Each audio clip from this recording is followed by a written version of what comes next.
Vijay feeds and ഫാംസിന്റെ feed shop ബുധനാഴ്ച പ്രവർത്തനം ആരംഭിക്കുമെന്ന് ഭാരവാഹികൾ വാർത്താ സമ്മേളനത്തിൽ അറിയിച്ചു. കൊടകര വെള്ളിക്കുളങ്ങര റോഡിൽ മറ്റത്തൂർക്കുന്നിൽ വിജയ് കാലിത്തീറ്റ കോഴിത്തീറ്റ കമ്പനിയോട് ചേർന്ന് ആരംഭിക്കുന്ന ഫീഡ് ഷോപ്പിന്റെ wholesale retail showroom Puthukkad MLA K Ramachandran ഉദ്ഘാടനം ചെയ്യും. മറ്റത്തൂർ ഗ്രാമപഞ്ചായത്ത് പ്രസിഡന്റ് അശ്വതി ബിബി അധ്യക്ഷത വഹിക്കും. മറ്റത്തൂർ ദേവാലയ വികാരി ഫാദർ തോമസ് കൂട്ടാല അനുഗ്രഹ പ്രഭാഷണം നടത്തും. പഞ്ചായത്ത് അംഗങ്ങളായ Sanala Unnikrishnan, KR Ouseph, KS Baiju, lions club president Joshi Nedumbakkaran തുടങ്ങിയവർ സംസാരിക്കുമെന്ന് ഭാരവാഹികൾ അറിയിച്ചു. കൊടകരയിൽ നടത്തിയ വാർത്താ സമ്മേളനത്തിൽ company director Francis Ettumanookkaran, director Jenson Varghese എന്നിവർ പങ്കെടുത്തു.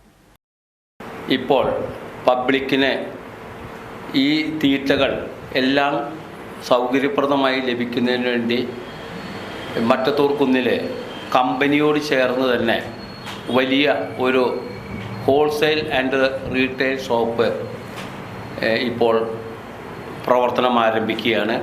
നാളെ രാവിലെ, അതായത് ജനുവരി 15-ാം തീയതി ബുധനാഴ്ച രാവിലെ 9 മണിക്ക് നമ്മുടെ ബഹുമാനപ്പെട്ട MLA ശ്രീ കെ രാമചന്ദ്രൻ അതിൻ്റെ ഉദ്ഘാടനം മറ്റത്തൂർ കുന്നിൽ വെച്ച് നിർവഹിക്കുന്നു.